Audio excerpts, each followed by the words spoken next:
Ya. Compañeros, el día de hoy vamos a hablar sobre el tema de la sociedad civil. Como les decía en la clase anterior, el tema de la sociedad civil lo vamos a ver así un poco rapidito. Es una institución que tiene 61 artículos. No los voy a leer todos, no terminaríamos en 3 días explicando cada artículo. La realidad es que la sociedad civil es una institución que ya no mucho se utiliza. Está en el programa, está en el código, debemos conocerla. Tal vez lo más importante es que nos va a servir de base para conocer lo que es la sociedad anónima en el próximo año, cuando ustedes estén en derecho mercantil.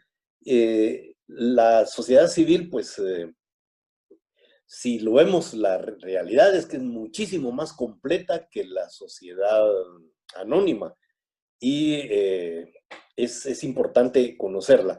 La razón por la que ha caído en desuso es precisamente por su naturaleza, que es una institución de responsabilidad ilimitada. Responsabilidad ilimitada quiere decir que la sociedad civil, en el momento de cumplir obligaciones,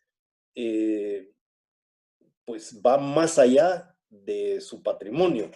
En la sociedad anónima nosotros vamos a ver que es una sociedad cuya naturaleza es ser de responsabilidad limitada. La sociedad cumple con su patrimonio, paga las deudas con su patrimonio y de ninguna manera abarca a los socios.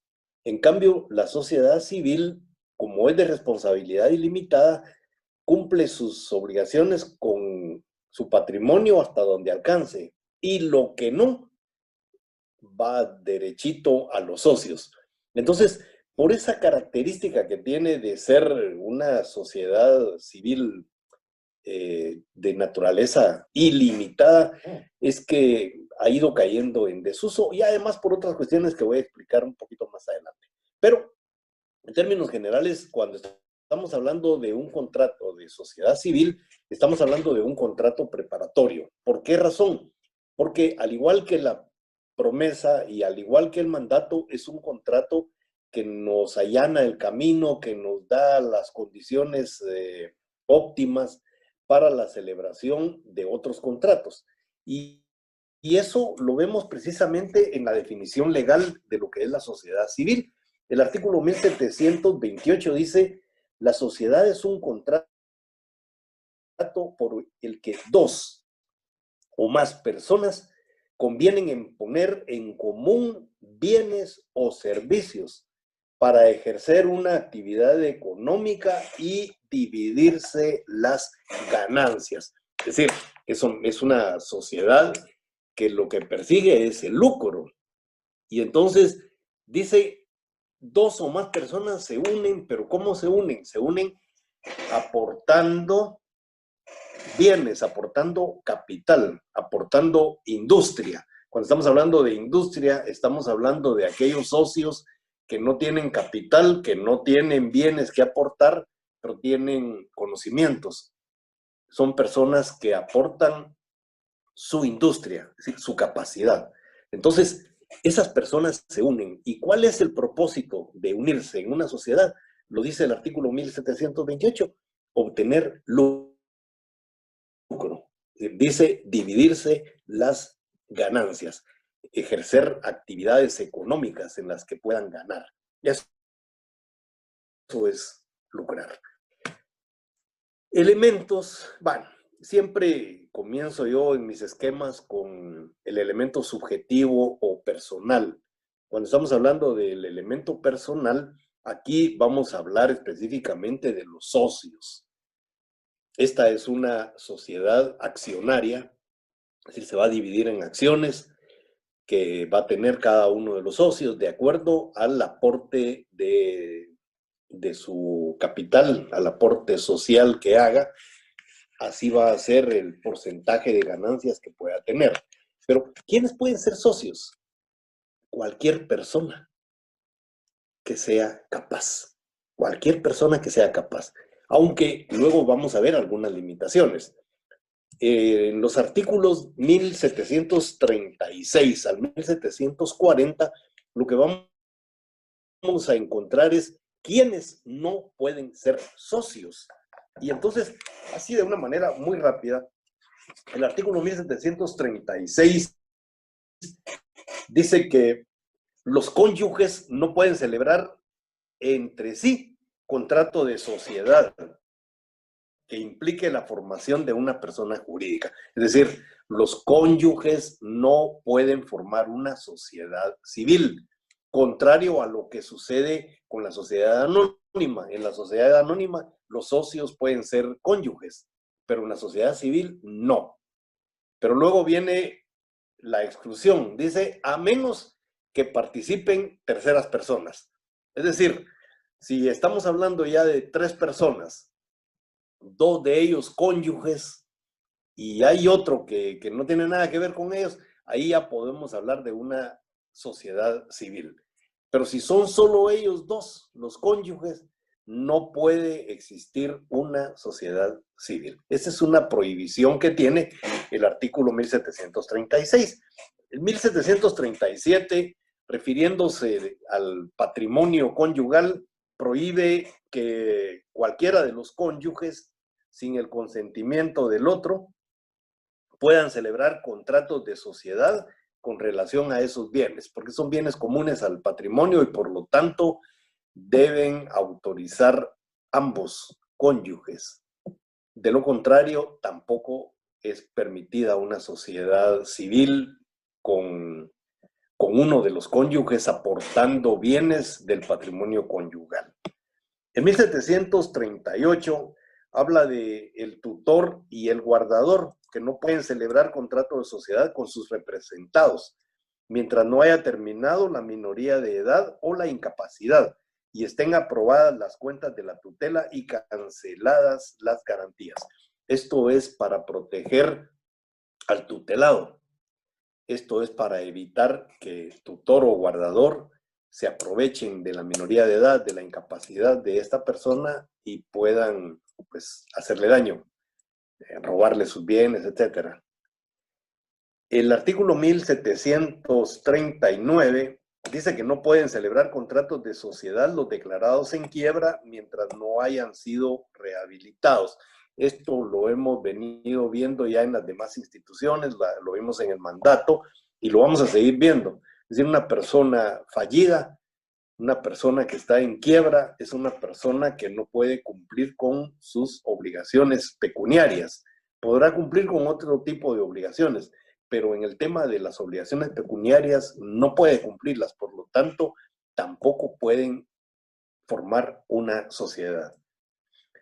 El artículo 1740, esta es una norma bien importante, dice, por los menores o incapaces podrán sus representantes celebrar contrato de sociedad, pero luego dice, previa autorización judicial por utilidad. Ya ese tema lo habíamos tratado en el semestre anterior, pero lo vimos en el tema de los juegos, me parece, o algo, no recuerdo, pero aquí es mucho más claro, en el sentido de que no se puede meter como socio a un menor de edad, salvo que haya una autorización judicial, y esa autorización judicial tendrá que ser por utilidad y necesidad. Si no le es útil al menor, si no es necesario, entonces ningún juez va a autorizar que formen parte de una sociedad. Me preguntaban hace algunos días, cabalmente este tema, se lo preguntaban en notariado, respecto a si un juez tenía la facultad para decidir sobre si se aportaba capital o patrimonio de un menor de edad a una sociedad, y el otro, qué sucedía cuando el menor de edad heredaba unas acciones. Y entonces aquí está precisamente la respuesta.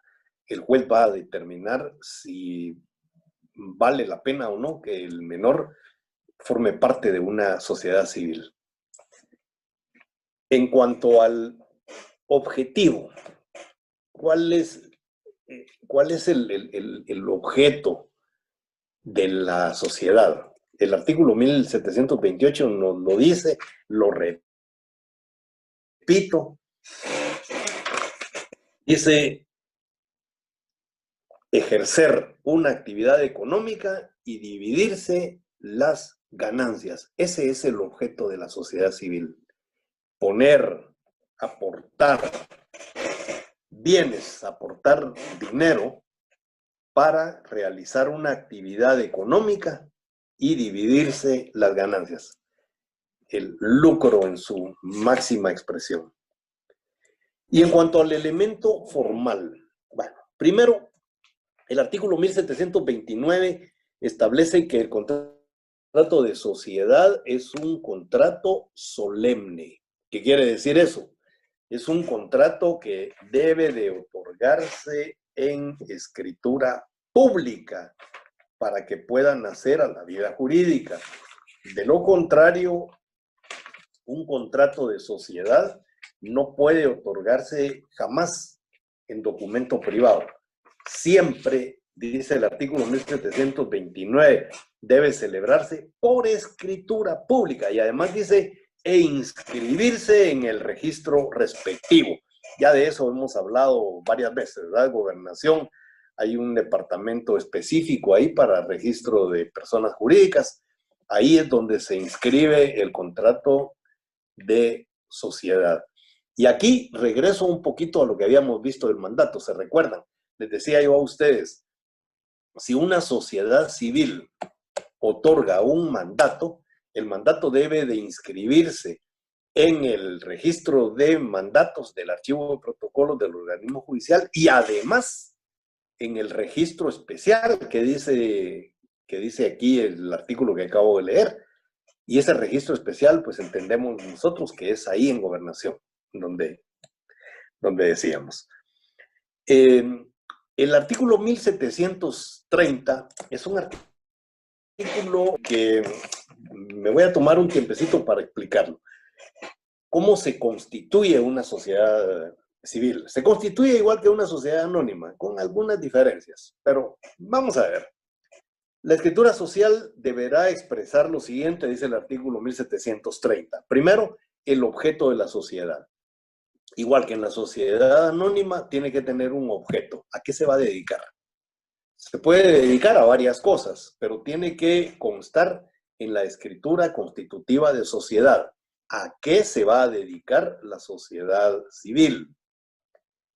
La razón social. La razón social es el nombre. El artículo 1741 dice, la razón o firma social se formará con el nombre y apellido de uno de los socios o los apellidos de dos o más, con la agregación de las palabras sociedad civil. Miren, aquí encontramos una idea con la sociedad anónima. Una sociedad anónima se puede llamar el Gran Jaguar Sociedad Anónima. Una sociedad civil, dice la ley, no podemos usar ese tipo de nombres. Dice cómo se forma la razón social. Dice con el nombre y apellido de uno de los socios o los apellidos de dos o más, con la agregación de las palabras sociedad civil. Algunos de ustedes fueron alumnos Vázquez, el licenciado Carlos Vázquez y yo, cuando comenzábamos nuestros tanes de abogados, recuerdo que hicimos una sociedad civil que se llamaba precisamente Vázquez Ortiz, Sociedad Civil. ¿Por qué primero Vázquez? No sé. No sé por qué, yo creo que por eso es que él pasó luego a ser el jefe de área. Pero bueno, así son las cosas, ¿verdad? Debía haberle puesto a la sociedad Ortiz Vázquez. Pero bien, al final se disolvió esa sociedad y cada quien agarró por su lado. Pero la razón social es el nombre de la persona jurídica, en este caso de la sociedad civil. El artículo 1730 también establece que la sociedad debe tener un domicilio. Aquí volvemos al tema del domicilio. Es que yo he insistido en que debemos tener muy claro lo que es el domicilio de una persona y va para las personas jurídicas. Cuando estamos hablando de domicilio, vamos a encontrar 3 domicilios en la ley. Uno es el domicilio civil, que lo podemos homologar a la residencia, a la casa donde una persona vive. La casa donde una persona vive. Ese es el domicilio. Y el domicilio de la sociedad civil va a ser eso, el lugar donde funciona la casa, el edificio, la oficina, donde va a funcionar la sociedad civil. Aparte es el domicilio procesal, que dijimos que esa es la circunscripción departamental, en donde una persona ejerce derechos y cumple obligaciones. Y dicho de una manera mucho más laxa, diríamos, es el lugar donde una persona comparece ante los jueces competentes. Cada departamento de Guatemala tiene juzgados de primera instancia civil, y ahí es donde se constituye precisamente el domicilio procesal. Aquí en Guatemala, por ejemplo, y es una de las excepciones, en Guatemala vamos a encontrar juzgados de primera instancia no solo no solo en la ciudad capital, sino que además en Misco y en Villanueva, me parece.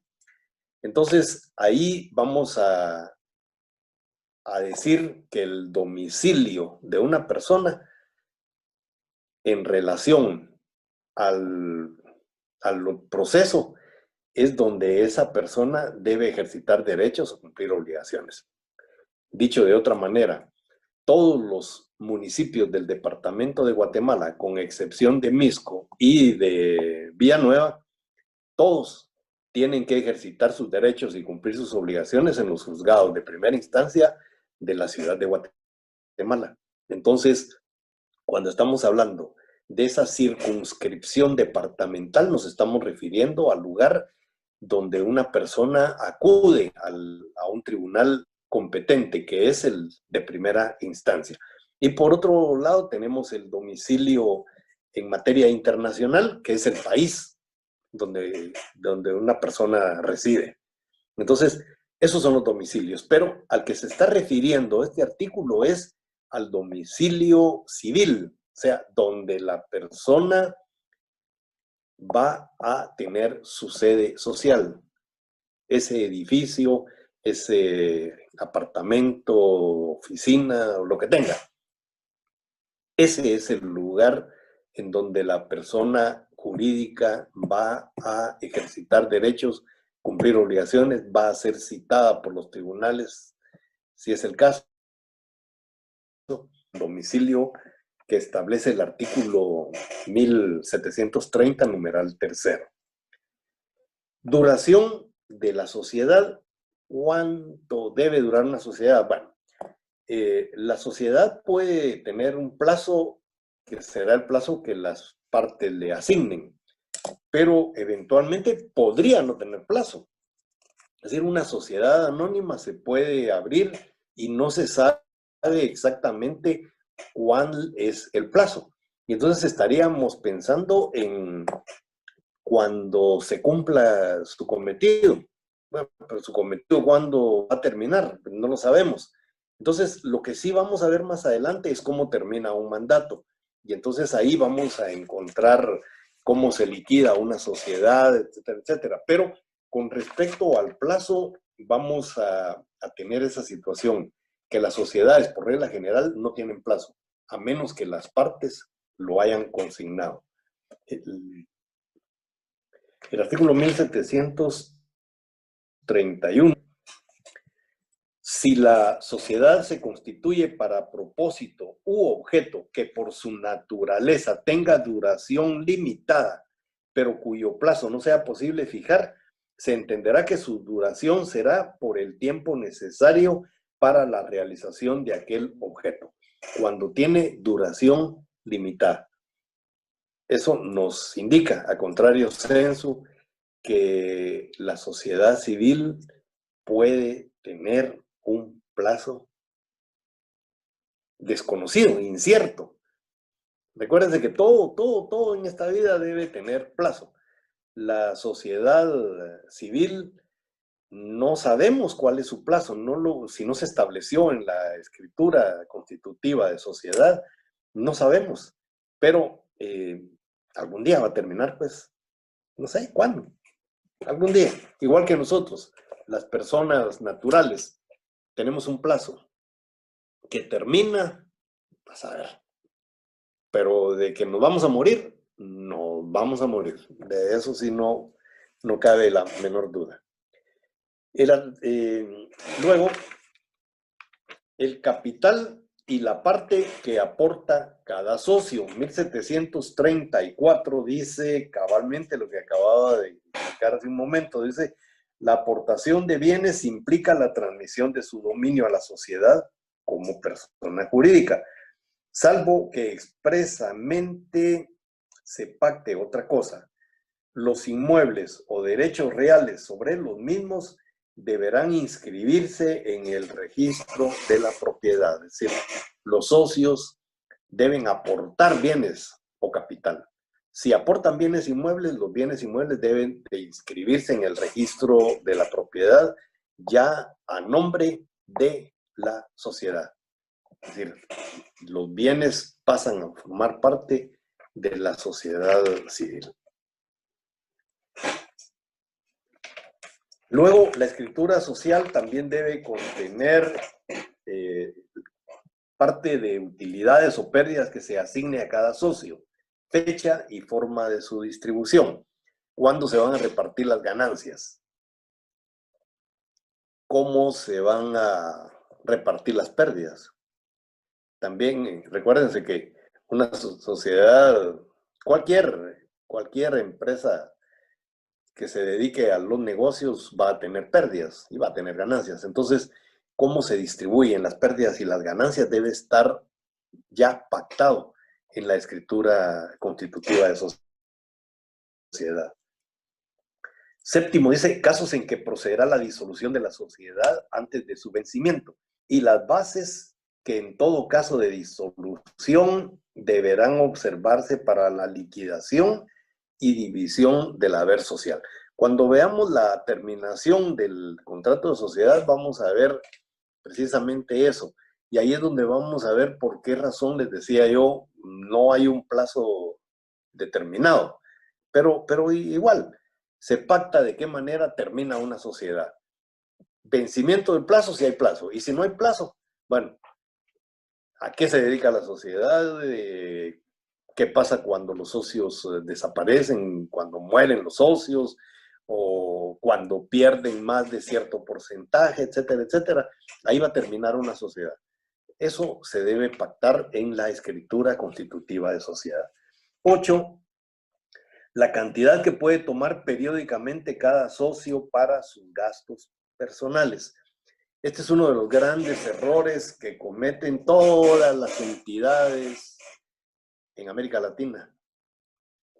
En otros países, pues no lo sé tanto, pero sí me comentaba un japonés que le vi algunos de sus casos. En el Japón, las sociedades anónimas son sociedades ricas, me decía él, porque sus socios tratan de aportar lo más que se pueda de las mismas ganancias que la sociedad obtiene. Y entonces hacen crecer la sociedad. Cuando la sociedad ya tiene 20 años o más, se comienzan a repartir ganancias. En cambio, en Guatemala, en los países de América Latina, las sociedades nunca son ricas porque los socios comienzan a sacarle todas las ganancias de entrada, de entrada. Y en la sociedad civil no hay diferencia. Al igual que en la sociedad anónima, los socios comienzan a ordeñar la sociedad desde el principio y por eso es que muchas sociedades desaparecen, porque comienzan a agarrar dinero que no es dinero de ellos, es dinero de la sociedad. Es decir, la sociedad tiene que crecer, es lo que se espera, pero eso no sucede. Y entonces, una de las formas en las que termina una sociedad civil, como también termina una sociedad anónima, es precisamente cuando se empobrece, cuando su patrimonio disminuye de un porcentaje acordado por las partes. Entonces, las sociedades deben de ser las ricas. Los socios no son los llamados a ser ricos. Ellos podrán dividirse cuando ya la sociedad tenga suficiente. Y entonces les decía, en el Japón estiman 20 años para que una sociedad civil una sociedad anónima ya sea rica, ya tenga suficiente capital. Lo mismo ocurre con la sociedad civil. Noveno dice, modo de resolver las diferencias que surjan entre los socios. Siempre va a haber diferencias donde hay dos o más personas, hay diferencias, a veces problemas. Y el contrato social debe decir de qué manera se resuelven esos problemas antes de ir a parar a un juicio. Entonces, las partes deben establecer cómo van a resolver sus diferencias. Y por último, las formas de administración de la sociedad y los demás pactos que acuerden los socios. Una sociedad civil, al igual que una sociedad anónima, va a tener que ser representada. Y entonces vamos a ver que la sociedad civil podrá estar representada por un ente colegiado, una junta directiva, en donde va a haber un presidente, vicepresidente, tesorero, vocales, etcétera. Saben ustedes cómo se integra, o un administrador único. Eso lo va a establecer los socios en el momento que constituyen la sociedad civil. Y desde luego podrán ellos pactar que comienza una sociedad civil con un administrador único y probablemente más adelante cambien a una junta directiva o viceversa. Pero lo importante es que la sociedad civil tiene que tener un órgano de administración, que puede ser una junta directiva o un administrador único.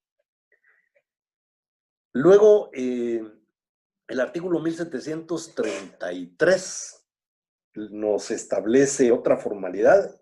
Dice que no pueden los socios hacer pacto alguno reservado, ni oponer contra el contenido de la escritura de sociedad ningún documento privado ni prueba testimonial.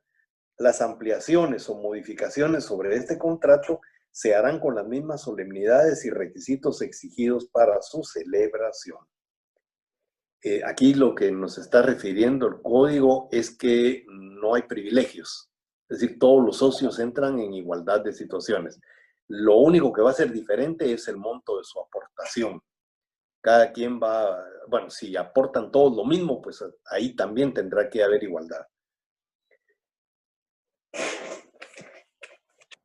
En cuanto a los caracteres, bueno, ya dijimos, primero es un contrato solemne. El artículo 1729, ya lo leímos, es un contrato que debe de otorgarse en escritura pública. En cuanto a la bilateralidad, bueno, es un contrato oneroso, hay derechos y obligaciones recíprocas. ¿Recíprocas entre quiénes? Hay obligaciones entre la sociedad frente a la misma sociedad. Eso lo vamos a encontrar, anoten por favor compañeros, no me cupo espacio para poner los artículos, pero los socios ante la sociedad, vamos a ver los artículos 1734, 1744 al 1750. O sea, 1734, 1744, 1745, etcétera, etcétera, hasta llegar al 1750. Hay obligaciones entre la sociedad y los socios. Es decir, ¿qué obligaciones tiene la sociedad para con los socios? Eso lo vamos a encontrar en los artículos 1728, 1730, numeral 6, ya lo leímos, 1732, 1751, 1752 y 1753. Todos estos artículos no me voy a poner a leerlos. Si hay alguna duda con respecto a alguno de ellos, pues entonces, por favor, en el momento de las preguntas o en mi correo, con todo gusto se las voy a resolver. No me pongo a leerlas porque les decía, son demasiados artículos y entonces no terminaríamos la sociedad civil y la verdad, no me interesa mucho la sociedad civil. Y por último, tenemos las obligaciones de los socios entre sí. Esta sí la voy a leer, es un artículo 1776. Establece el artículo 1776 que los socios están obligados recíprocamente a darse cuenta de la administración y sus resultados, tanto activos como pasivos, pasan a sus herederos. Y eso, recuérdense, el artículo 1529 nos regula lo mismo, ¿verdad? Entonces, anoten el artículo 1529 ahí a la par para recordarse. Con eso vemos entonces que hay derechos y obligaciones recíprocas, por lo tanto es un contrato bilateral, es un contrato oneroso. Todo contrato bilateral, dijimos, es un contrato oneroso. Pero este tiene una característica especial y es que se trata de un contrato intuito persona. ¿Se recuerdan ustedes cuando hablábamos de la calidad de la persona? En el caso de la sociedad civil, es importantísimo saber cuál es la calidad de la persona para que puedas formar parte de una sociedad. No es como la sociedad anónima, cualquiera puede ser socio, una vez se trate de una persona capaz y que no tenga prohibiciones legales. Pero la sociedad civil es intuito persona. El artículo 1742, por ahí comenzamos viendo por qué es intuito persona. Dice el artículo 1742, las obligaciones sociales se garantizan con los bienes de la sociedad y si estos no fueren suficientes, con los bienes propios de los socios. Aquí encontramos dos situaciones. Primero, la naturaleza de la sociedad civil, que es una sociedad de responsabilidad ilimitada. Ilimitada. Miren lo que dice. Las obligaciones sociales se garantizan con los bienes de la sociedad, primero. Y si estos no fueren suficientes, con los bienes propios de los socios.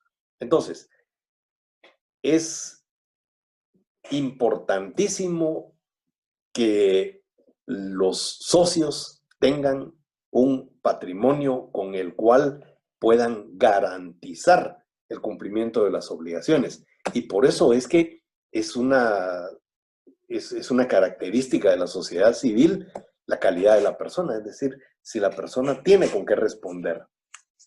Pero además de eso, el artículo 1760 dice que ningún socio puede transmitir a otra persona sin consentimiento de los demás el interés que tenga en la sociedad, ni ponerla en lugar suyo para que desempeñe los oficios que le tocan en la administración de los negocios sociales. Y en el otro artículo vamos a entender por qué. 1765 dice: el pago hecho a uno de los socios administradores por un deudor particular suyo, que lo es también de la sociedad, se imputará proporcionalmente a ambos créditos, aunque el socio lo hubiere aplicado íntegramente en la carta de pago a su crédito particular. Pero si se aplicó al crédito de la sociedad, se cumplirá con esta disposición. Entonces, es importantísimo que la persona que va a formar parte de la sociedad civil sea una persona solvente, que tenga un capital o un patrimonio lo suficiente para garantizar las obligaciones de la sociedad. Porque vimos el artículo 1742, dice clarísimo que si la sociedad no tiene suficientes bienes para garantizar las obligaciones se van a garantizar con el patrimonio personal de cada uno de los socios.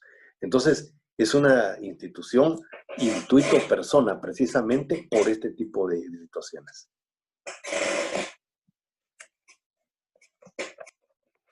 En cuanto a la terminación, ¿cómo vamos de rápido? El código habla sobre la rescisión del contrato. El contrato se puede rescindir de conformidad con lo que establecen los artículos 1766 y 1767. Fíjense, estamos hablando ahorita de la figura de la rescisión, una figura que para nosotros es ya ampliamente conocida. El artículo 1766 dice: puede rescindirse el contrato de la sociedad parcialmente o disolverse y extinguirse en su totalidad. Es decir, ¿cómo es que termina una sociedad civil? Dice que termina por rescisión, por disolución o por extinción total. Vamos a ver cada una de esas cosas.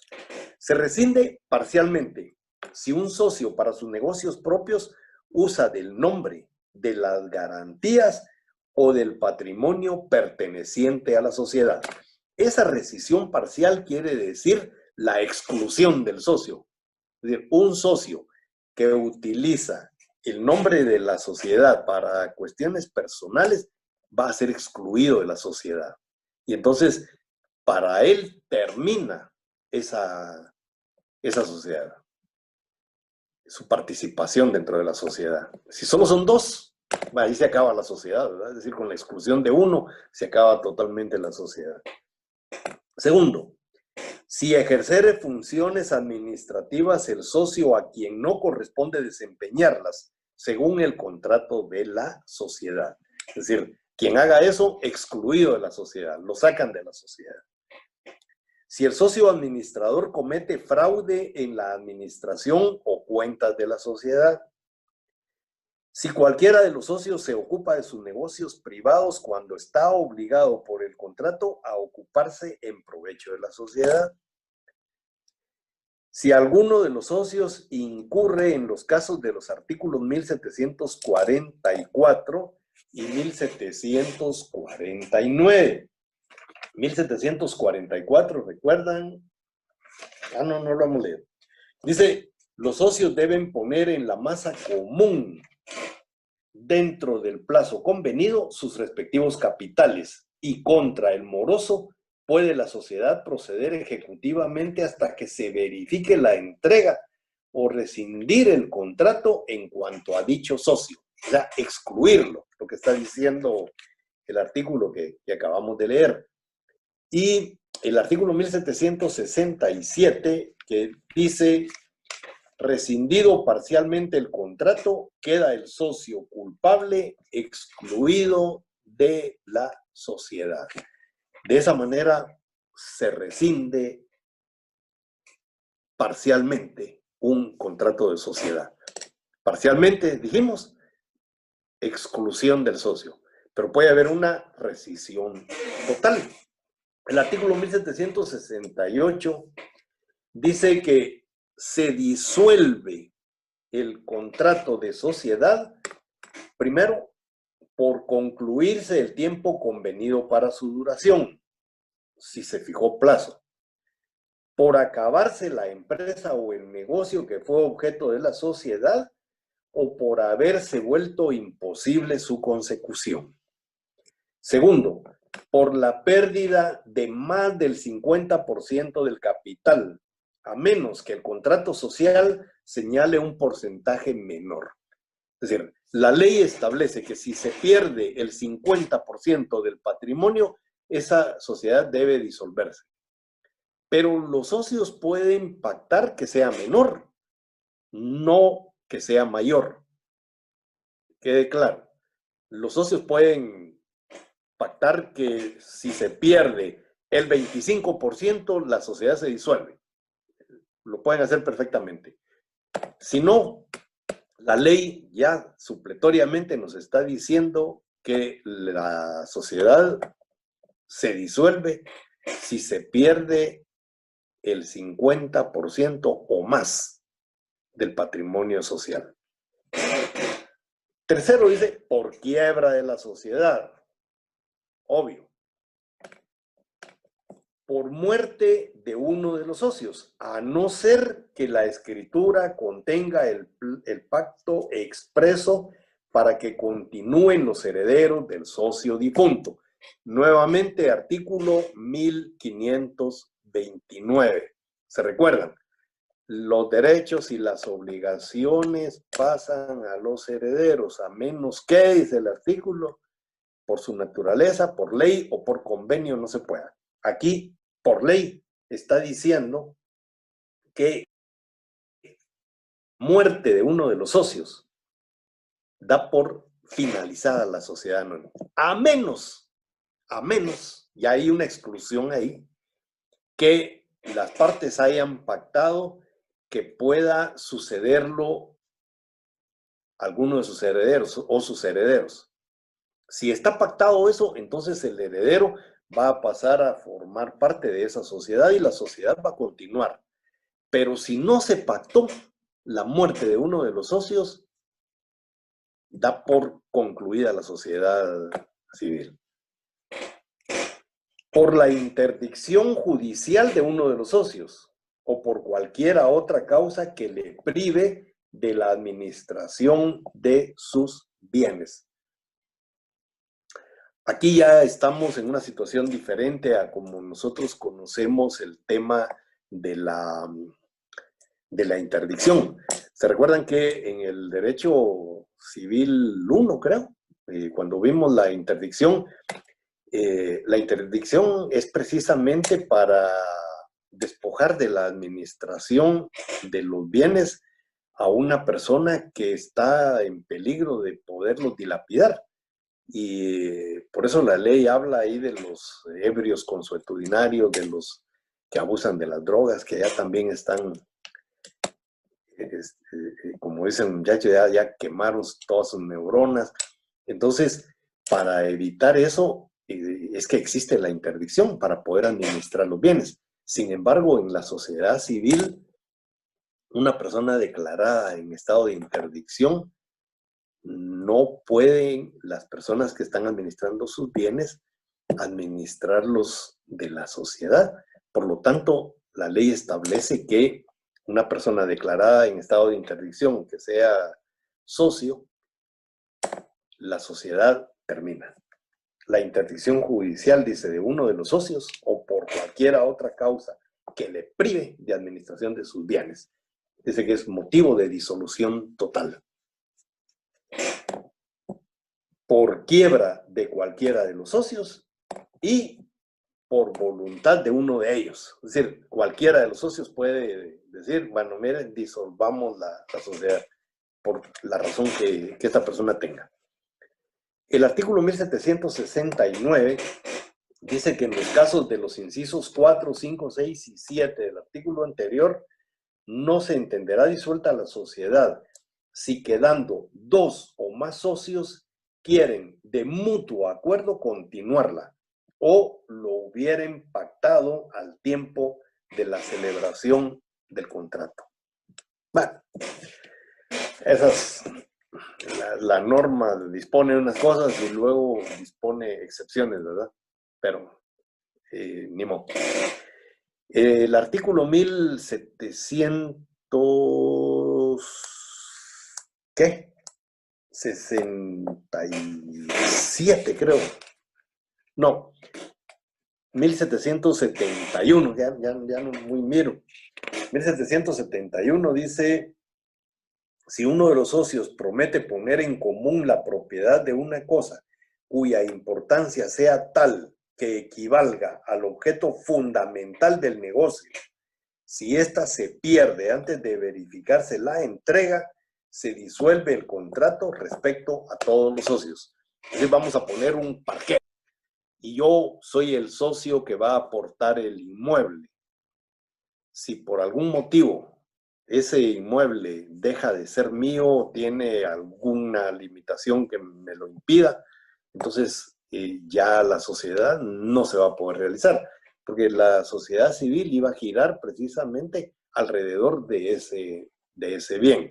A eso es a lo que se está refiriendo este artículo. Y por último, 1775, que dice que ningún socio puede pedir la disolución de la sociedad celebrada por tiempo determinado antes del plazo convenido, a no ser que para ello concurran motivos justos, como cuando otro socio falta a sus deberes o el que se separa padece una enfermedad habitual que lo inhabilita para los negocios de la sociedad, o han sobrevenido otras causas cuya gravedad y legitimidad se dejan al arbitrio del juez.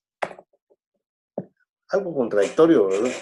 Pero bueno, así es esta institución. Luego tenemos la muerte del socio.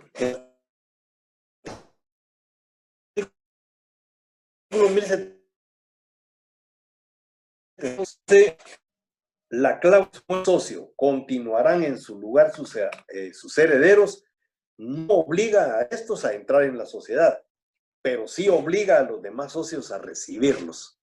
Es decir, si con la muerte del socio sus herederos pueden ingresar a la sociedad, dice, los herederos no tienen obligación de hacerlo. Si no quieren, no lo hacen, no se meten a esa sociedad. Y por lo tanto la sociedad se va a disolver. A menos que ellos lo quieran, ¿verdad? Pero lo que sí es impositivo es que los demás socios no pueden impedirle a los herederos ingresar a la sociedad pactada. Cuando no se ha pactado, la muerte de uno de los socios, recuerden, se da por terminada la sociedad.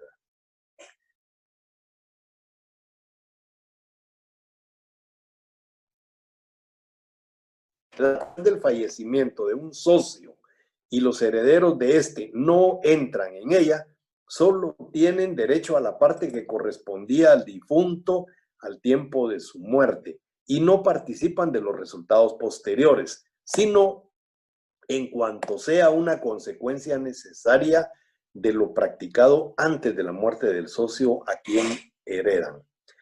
Esto, a la hora de la muerte, los herederos tienen derecho a las ganancias, pero esas ganancias van a ser en proporción al tiempo en el que estaba viva esta persona, a menos, dice la ley, que aunque esta persona hubiera fallecido, las consecuencias del haber estado vigente un tiempo sean determinantes para establecer una ganancia final, entonces se va a repartir a los herederos como se hubiera hecho normalmente, es decir, al vencimiento de ese periodo. ¿Qué sucede cuando termina una sociedad? Bueno, la sociedad entra en liquidación. De los artículos 1777 en adelante son bastantes, pero son importantes. Me voy a tomar tiempecito para ellos. Dice, terminada la sociedad subsistirá la persona jurídica, pero solamente para los efectos de la liquidación, correspondiendo a los liquidadores representarla en juicio activa y pasivamente. Al entrar en liquidación se agregarán a la razón social las palabras en liquidación. Es decir, cuando una sociedad entra en liquidación, la sociedad lo que debe establecer ahí es primero el pago de las obligaciones. O sea, cuando está en liquidación se trata precisamente de eso, pagar las deudas sociales y después repartición de ganancias. Y lo importante es que cuando una sociedad civil entra en liquidación, debe decir en liquidación. La sociedad que les puse de ejemplo, Vázquez Ortiz, en liquidación. Es decir, hay que pagar todas las deudas que se tengan y lo que quede, eso se puede repartir. El artículo 1778 dice que la liquidación de la sociedad deberá hacerse en la forma y por las personas que expresen el contrato social o el convenio de disolución. Si nada se estipuló acerca del nombramiento de liquidador o liquidadores y los socios no se ponen de acuerdo, el nombramiento se hará por el juez competente, debiendo recaer en persona de reconocida responsabilidad. En la escritura constitutiva de sociedad vimos que se debe establecer todo lo relacionado con la liquidación. Y una de esas cosas es quién va a liquidar la sociedad. Hay algunas empresas que se dedican a eso, que son liquidadoras. Entonces, los socios en la escritura constitutiva de sociedad pueden decir, si entramos en liquidación, que la liquide la empresa tal o que la liquide determinada persona. Si no establecen quién debe liquidar, entonces le cae el juez, ¿verdad? Es el juez el que debe de nombrar al liquidador. Y dice que se debe ser una persona de reconocida honorabilidad, responsabilidad, dice la ley. 1779 dice, el liquidador es un mandatario y como tal deberá sujetarse a las reglas que se le hubieran señalado. Si fuere nombrado por el juez y alguno de los socios lo pide, deberá caucionar su responsabilidad a satisfacción del juez. Es decir, debe prestar una garantía, una caución económica por las responsabilidades en las que él pueda incurrir. Recuérdense que en la liquidación puede haber muchas cosas. Yo me recuerdo, había una persona, está en la historia de Guatemala, un presidente de un banco de apellido Díaz Masvidal, me recuerdo yo que era un cubano. Ese banco entró en liquidación y, oh sorpresa, los liquidadores se volvieron millonarios, ¿verdad? No me pregunten por qué, porque no lo sé, pero sí me recuerdo que los liquidadores se habían vuelto millonarios al haber liquidado ese banco.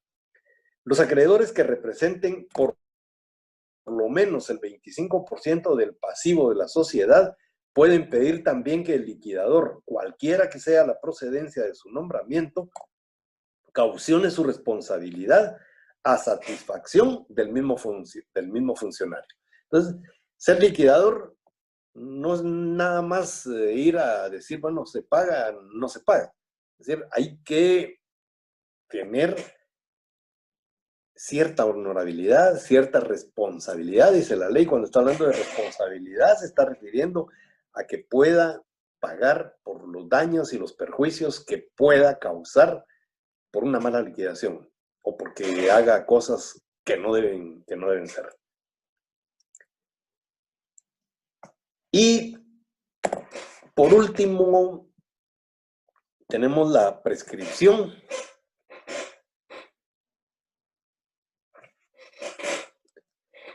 Solo perdón, hay dos artículos ahí que no los puse. Lo voy a leer. Dice 1780. Si fueren varios los liquidadores, deberán proceder conjuntamente y su responsabilidad será solidaria.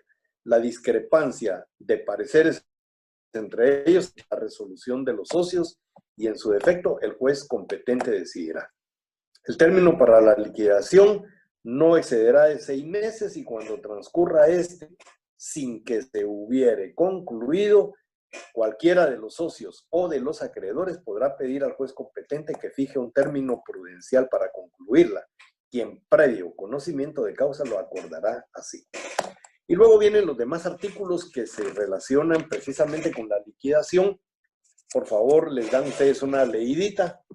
Lo más importante, pues quedó explicado. Desde luego, podemos ampliar ya en la ronda de preguntas todo lo que tengan dudas. En cuanto a la prescripción, vamos a ver el artículo 1789, que establece que las acciones de los acreedores contra los socios, las de los socios y acreedores contra el liquidador y las de los socios entre sí, prescriben en 3 años contados desde la fecha en que termine la liquidación, salvo que la ley fije término menor según la naturaleza de la obligación o del título. Si alguien no está conforme con las obligaciones que señalábamos anteriores o con las obligaciones del liquidador, tiene 3 años para poder plantear cualquier acción judicial en contra de ellos. Y como complemento a esto, el artículo 1756, que es importantísimo, muchas personas se van solo sobre esta norma. Se les olvida el 1756 que dice: no puede reclamar contra la distribución de las ganancias o pérdidas el socio que la aceptó expresa o tácitamente, ni el que hubiese dejado pasar 3 meses desde que tuvo conocimiento de ella sin usar de su derecho. Es decir, si cuando se están distribuyendo las ganancias o las pérdidas, uno de los socios no está conforme, debe hacerlo ver. Si no se le resuelve nada y continúan los problemas de la sociedad y qué sé yo, va a tener lo que dice la prescripción, 3 años para accionar judicialmente, pero debe manifestarlo. No puede reclamar si ha recibido las ganancias. Es decir, con esto, señores, damos por terminada la sociedad civil. Sé que quedaron algunas, no algunas, debe haber quedado un montón de dudas, pero vamos a resolverlas en un momento, y aquellas dudas que surjan después del estudio, entonces, pues ahí está mi correo para poder resolverlas, y el próximo día de clases, pues las vamos a resolver. Así que anoten todas las dudas que tengan para dentro de un momento, o para la próxima clase, o para mi correo. Entonces, entremos a las preguntas y respuestas, señores. Estoy a la orden.